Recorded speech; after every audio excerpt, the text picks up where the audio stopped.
Dear students, व्यक्तिगत विक्रय विक्रय में जीवन वृद्धि, ये हम टॉपिक हमारा चल रहा था। और इसमें हम अब देखते हैं व्यक्तिगत विक्रय या विक्रय कला में सफलता के आवश्यक तत्व क्या हैं, यानी essentials of successful personal selling या सेल्समैनशिप। अगर विक्रय कला में सफलता प्राप्त करनी हो तो हमें इन 5 पॉइंट्स का या 5 तत्वों का ध्यान रखना पड़ेगा, जिसमें सबसे पहला है विक्रयकर्ता के व्यक्तिगत गुण। विक्रयकर्ता की सफलता के लिए आवश्यक तत्वों में हम सबसे पहले व्यक्तिगत गुणों को महत्व देते हैं। इसके व्यक्तिगत गुण विक्रयकर्ता को बहुत बड़ी सीमा तक प्रभावित कर सकते हैं। अतः प्रत्येक विक्रयकर्ता में वे सभी गुण होने चाहिए जो एक आदर्श विक्रयकर्ता में पाए जाने चाहिए। एक आदर्श विक्रयकर्ता में शारीरिक, मानसिक, चारित्रिक, व्यावसायिक सभी गुण होने चाहिए। अतः प्रत्येक विक्रयकर्ता को सफल होने के लिए उन गुणों को अपने भीतर विकास करते रहना चाहिए। विक्रयकर्ता में सभी गुण जन्मजात नहीं होते हैं तथा एक ही दिन में उत्पन्न भी नहीं किए जा सकते हैं। अतः प्रत्येक विक्रयकर्ता को उन गुणों का विकास करने के लिए निरंतर प्रयास करना चाहिए या सीखना चाहिए या इसके लिए ट्रेनिंग लेनी चाहिए। इसके बाद आता है विक्रय की जानी वाली वस्तु का ज्ञान, यानी knowledge of the product to be sold. विक्रय कला की सफलता के लिए दूसरा महत्वपूर्ण तत्व ये है कि विक्रयकर्ता के विक्रय की जाने वाली वस्तु का संपूर्ण ज्ञान होना चाहिए। यदि उसे विक्रय की जाने वाली वस्तु का ही ज्ञान नहीं है तो विक्रय में वह सफल नहीं हो सकता है। इस वस्तु के संबंध में जानकारी के महत्व को स्पष्ट करते हुए डॉक्टर एम चौधरी ने यह भी लिखा है कि विक्रय कला की सफलता के कई तत्व हैं, किंतु विक्रय कला में वस्तुओं की पूर्ण व सही जानकारी निकाल दी जाए तो रेत पर किले बनाने जैसा होगा। यानी स्पष्ट है कि विक्रय कला की सफलता के लिए वस्तु को पर्याप्त जानकारी पर बहुत अधिक निर्भर करती है। वस्तुओं की संपूर्ण जानकारी होने पर विक्रयकर्ता वस्तु के गुणों, उसकी उपयोगिता और श्रेष्ठता के समय अधिकारपूर्वक बातचीत कर सकेगा। इससे वह ग्राहकों को अच्छी तरह से प्रभावित कर सकेगा। वह अधिक मात्रा में माल का विक्रय करने में भी सफल होगा। और इतना ही नहीं, ग्राहकों को अगर कोई आपत्ति है तो उसका संतोषजनक समाधान भी कर सकेगा। वस्तु की संपूर्ण जानकारी विक्रयकर्ता में आत्मविश्वास उत्पन्न करती है। वस्तु की संपूर्ण जानकारी होने पर या वह अन्य स्थानापन्न या प्रतिस्पर्धी वस्तुओं की अपेक्षा अपनी वस्तु की श्रेष्ठता को सिद्ध कर सकता है। वह अपनी वस्तु के विभिन्न उपयोगों, विशेषताओं, सावधानियों आदि के बारे में ग्राहकों तक अपनी जानकारी अधिक संतोषपूर्ण तरीके से विक्रय कार्य को उसमें संपन्न किया जा सकता है। इन सभी दृष्टिकोणों से प्रत्येक विक्रयकर्ता को अपने वस्तु के संबंध में सारी जानकारी होनी चाहिए।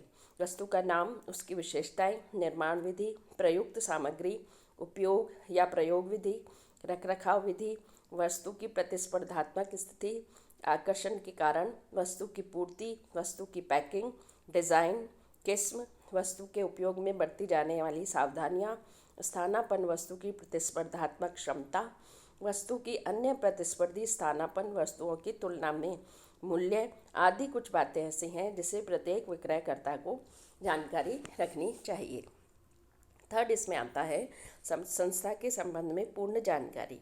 आज विक्रय कला केवल विक्रय ही नहीं करता है बल्कि संस्था की प्रतिष्ठा का भी सौदा करता है।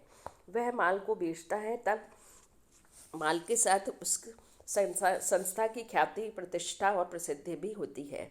इस विक्रयकर्ता को संस्था की प्रतिष्ठा या ख्याति का पूर्ण ध्यान रखना चाहिए। प्रत्येक संस्था की प्रतिष्ठा और ख्याति संस्था के अस्तित्व और उसकी सेवाओं, वस्तुओं, परंपराओं, मान्यताओं, आदर्शों के आधार पर बनती है। इन सभी की जानकारी विक्रयकर्ता को होनी चाहिए, तभी वह वस्तुओं को विक्रय करते समय अपनी संस्था को गर्व के साथ अपना नाम ले सकता है। उसमें आत्मविश्वास उत्पन्न होता है। इतना ही नहीं, वह संस्था के बारे में जानकारी करके अपनी कार्यप्रणाली को भी उसके अनुसार प्रस्तुत कर सकता है या ढाल सकता है। अतः प्रत्येक विक्रयकर्ता को संस्था के बारे में भी जानकारी होनी चाहिए, यानी कंपनी का, उद्योग का इतिहास क्या है, कर्मचारी तथा श्रम संबंध, कंपनी के संयंत्र क्या हैं, विक्रय कार्यालय, गोदाम की शाखाएं, वित्तीय स्थिति, प्रबंधकीय नीतियाँ, वितरण विधियाँ, संस्था का संगठन, अनुसंधान एवं विकास, उद्योग में प्रतिस्पर्धात्मक स्थिति, विक्रय की मात्रा, लाभार्जन की क्षमता, सामाजिक कार्य, प्रदान की जाने वाली विशिष्ट सेवाएं आदि। इसके बाद आता है हमारा ग्राहकों की जानकारी। विक्रय कला में सफलता प्राप्त करने के लिए विक्रयकर्ता को ग्राहकों की संपूर्ण जानकारी भी होनी चाहिए। उसे ग्राहकों की जानकारी दो प्रकार से मिल सकती है।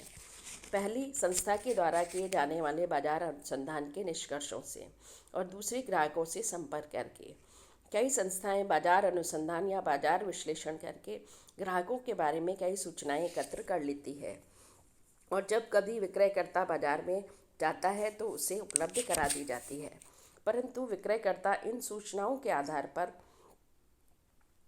आधार पर ही निर्भर नहीं हो सकता है। उसे ग्राहकों से व्यक्तिगत संपर्क स्थापित करके भी ग्राहकों की प्रकृति का अध्ययन करना चाहिए। इसमें हम ग्राहकों के बारे में दो तरीके से उसको अध्ययन कर सकते हैं। पहले, ग्राहकों के क्रय उद्देश्य। प्रत्येक ग्राहक किसी न किसी उद्देश्य से प्रेरित होकर माल खरीदता है, इसलिए क्रय उद्देश्यों को 3 वर्गों में हम बांटते हैं। पहला, भावना प्रधान उद्देश्य, दूसरा, विवेक प्रधान उद्देश्य, और तीसरा, संरक्षण प्रधान उद्देश्य। तो जब भी कोई ग्राहक विशेष दुकान या विक्रयकर्ता या निर्माता या ब्रांड आदि की वस्तु खरीदना चाहता है, तो प्रत्येक ग्राहक के क्रय उद्देश्य, समय, परिस्थिति, आयु उसी के अनुसार भिन्न भिन्न हो सकती है। परंतु अच्छा विक्रयकर्ता अपने ग्राहक के क्रय उद्देश्य प्राप्त करने के लिए कुछ कार्य कर सकता है। जैसे ग्राहकों की आवश्यकता की जानकारी के लिए कि वह उनसे कुछ प्रश्न पूछ सकता है या वार्तालाप कर सकता है। ग्राहकों के प्रश्नों के उत्तर की जांच के लिए टेढ़े मेढ़े प्रश्न किंतु सम्मानजनक अवश्य उसे पूछे जाने चाहिए। ग्राहक के व्यवहार तथा गतिविधियों का अवलोकन करना चाहिए। ऑडियो या वीडियो के साधनों का प्रयोग करके ग्राहकों की मनोवैज्ञानिक अध्ययन करना चाहिए। सेकंड, ग्राहकों की जानकारी में ही हम लेते हैं ग्राहकों का स्वभाव या प्रकृति। प्रत्येक विक्रयकर्ता अपने ग्राहकों के स्वभाव और प्रकृति को समझकर ही अनुकूल व्यवहार करना चाहिए, तभी वह ग्राहकों के दिल को जीत सकता है। यह हम सभी जानते हैं कि ग्राहक कई प्रकार के होते हैं। उम्र के आधार पर बालक, युवा, अधेड़, वृद्ध आदि। लिंग के आधार पर स्त्री, पुरुष, लड़का, लड़की, बच्चा, बच्ची आदि। चारित्रिक आधार पर शांत, झगड़ालू, उतावले, गंभीर, चंचल, निर्भर, आत्मनिर्भर, स्पष्ट, भ्रमित, आलोचनात्मक, डरपोक, इस तरह के। तो विक्रयकर्ता को ग्राहक की प्रकृति के अनुसार अपना व्यवहार निर्धारित करना चाहिए, तभी वह अपने विक्रय में सफल हो सकेगा। इसके बाद लास्ट जो हमने 5वां पॉइंट देखा वो है विक्रय विधि का ज्ञान। विक्रयकर्ता को सफलता के लिए अंतिम किंतु अत्यंत महत्वपूर्ण बात यह है कि उसे विक्रय विधि की जानकारी होनी चाहिए। ग्राहकों के अनुसार वह ग्राहक के दुकान पर पहुंचते ही या उसके भेंट के लिए ग्राहक के पास पहुंचते ही माल बिकता नहीं है। माल का संतोषप्रद ढंग से विक्रय करना एक लंबी प्रक्रिया है, अतः प्रत्येक विक्रयकर्ता को इस प्रक्रिया की जानकारी हो जानी चाहिए ताकि वो अपने व्यवहार में उसको अपना सकता है।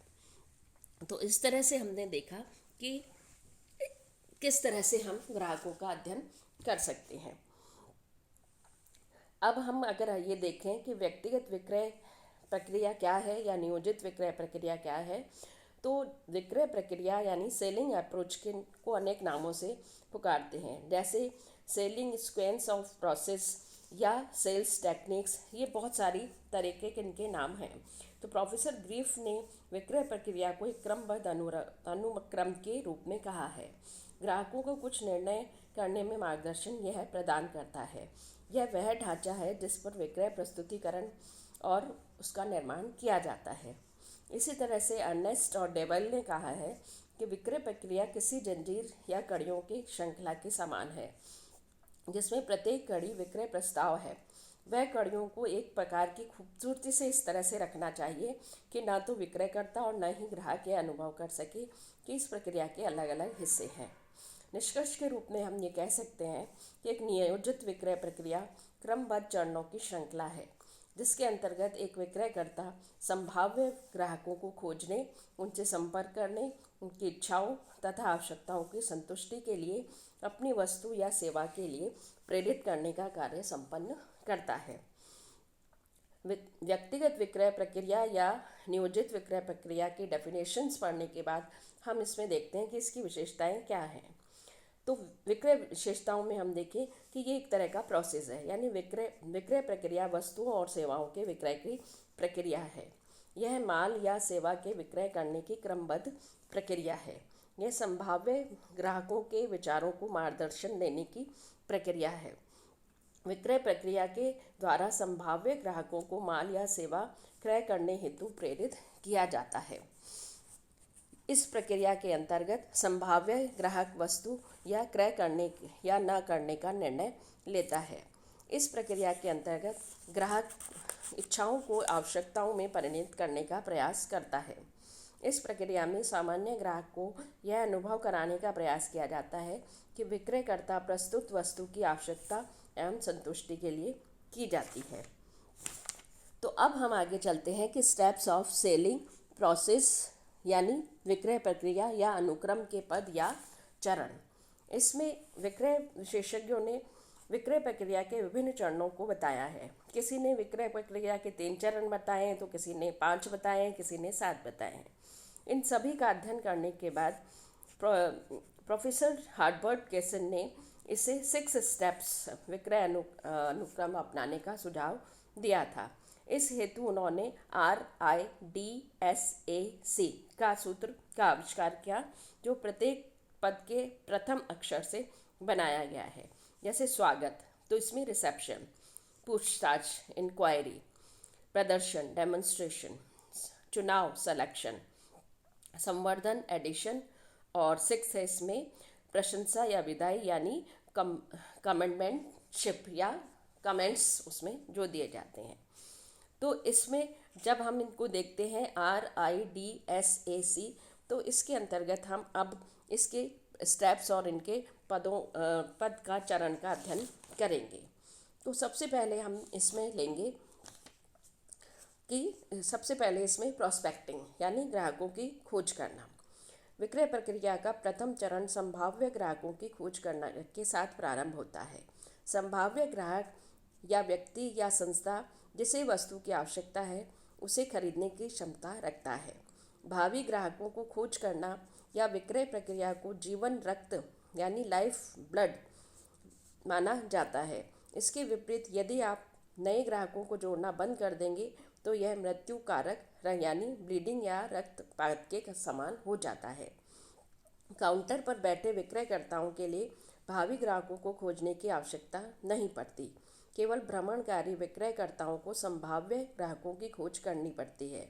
ऐसे विक्रयकर्ता ग्राहकों की खोज प्राय निम्न स्रोतों से करते हैं: परिवार या मित्रों से, जातीय संगठनों से, वर्तमान ग्राहकों से, व्यापारियों से, टेलीफोन निर्देशिका से, व्यापार या पेशेवर निर्देशिकाओं से, सेवा संगठनों से, भवन सूची से, समाचार पत्रों से, विज्ञापनों से, दुकानों से, प्रदर्शनियों से तथा कार्यालयों से, आयकर विभाग से, या और भी किसी तरह की जन प्रतियोगिताएं जो होती हैं, उनके आधार पर और ये इनकी जानकारी प्राप्त करते हैं। इसके अतिरिक्त और भी स्रोत हो सकते हैं जिनसे हम संभाव्य ग्राहक के नाम व पते प्राप्त कर सकते हैं।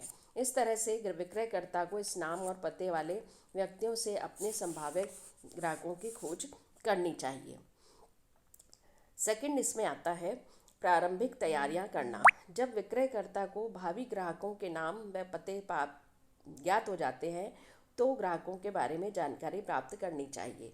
उसे ग्राहकों से संपर्क से पूर्व जिनके बारे में जितनी भी सूचनाएं प्राप्त हो सके प्राप्त कर लेनी चाहिए या कोशिश करनी चाहिए। वह अपने भावी ग्राहकों को सूचनाएं प्राप्त कर लेगा तो उतना ही अधिक वह सफल हो सकेगा। बुर्सकेर्क ने इसलिए कहा है कि विक्रयकर्ता जितना अधिक अपने भावी ग्राहक के बारे में जानता है, वह उस व्यक्ति की आवश्यकता के अनुरूप उतना ही अच्छा प्रस्तुतिकरण कर सकता है। ग्राहक की पूर्व जानकारी कर लेने से विक्रयकर्ता उसी के अनुरूप यानी सेल्स टॉक भी कर सकता है।